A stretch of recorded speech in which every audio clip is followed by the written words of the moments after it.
News came out last month regarding the closure of the Wii U and 3DS eShop in a number of countries. Now, this didn't include America or any of the other large markets where the console was sold in higher volume. Rather, it's many smaller countries, but regardless, the writing is on the walls that at one point in time here in the future, Nintendo is likely planning to close the 3DS and Wii U eShops. I would assume the Wii U eShop being the first of the two. And we know that Nintendo has done this with the Wii, so we'd expect it to be something that would happen here again. However, the closure of the Wii U eShop would be a very big deal for the modding community. In fact, back in March, I finally did a full mod on my Wii U, which takes advantage of the Brain Age DS game that's available in the Wii U eShop. You need that game in order to run the exploit, so you can do cool things like this and play GameCube games on the Wii U, which is actually the only console that can play a GameCube game on a tablet-like device, because they still don't run very well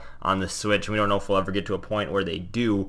But regardless, you need Brain Age from the eShop store, a legitimate copy of Brain Age, in order to be able to pull off a permanent custom firmware on the Wii U. And obviously, the closure of the eShop would make acquiring a legitimate copy of Brain Age on the DS in the eShop form become impossible. And the other complication that the Wii U faces as far as the modding community goes is just the fact that at one point in time, there is a backup plan for this, and there is something that people do when they don't want to do a more permanent mod in nature, and that's just using a web exploit. So basically a website that you go to, Lodin is the most common, and the website is able to send a payload to your system, allowing you to access a limited form of custom firmware. However, every single time you restart the system, you need to run the web exploit again. So obviously, this brings up the problem that potentially these websites could close down some point in the future. So those relying on these web exploits in order to install more games or do different homebrew things with their system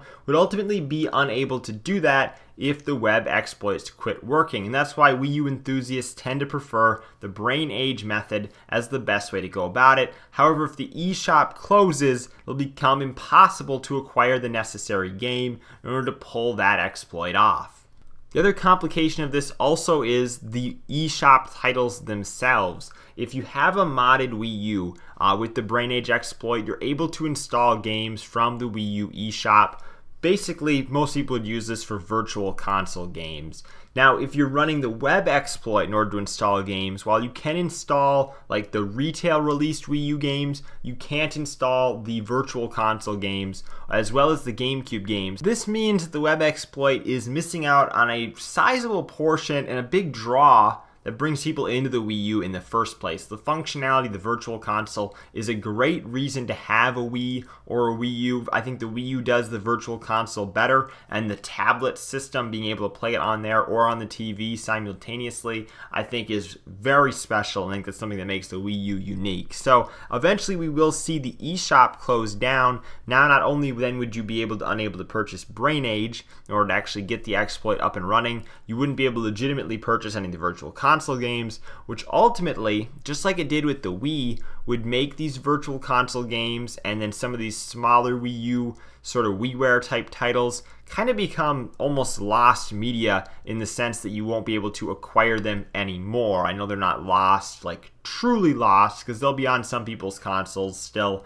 but it makes them be unacquirable in the future. So all of this really to say that I think right now, if you've been hesitating on getting a Wii U, the prices on the system really seem like they've went down. I think you can probably get one for $75, $80, maybe at most $100, maybe if it came with some games. But it seems like in the wake of the Switch only increasing in popularity and increasing in prices, demand is just soared through the roof. The price of the Wii U has continued to decline, and I think that if you want to get one, I don't think you can wait, more than the next year or so before we see the Wii U eShop be taken down in the US and ultimately make Brain Age be unacquirable. Because I think if you're going to get one with the intention of modding it, you can't go through the web exploit. I would just skip that. I'd go straight to the Brain Age exploit. This is going to cost you a few dollars, like $8 or so to buy Brain Age on the DS.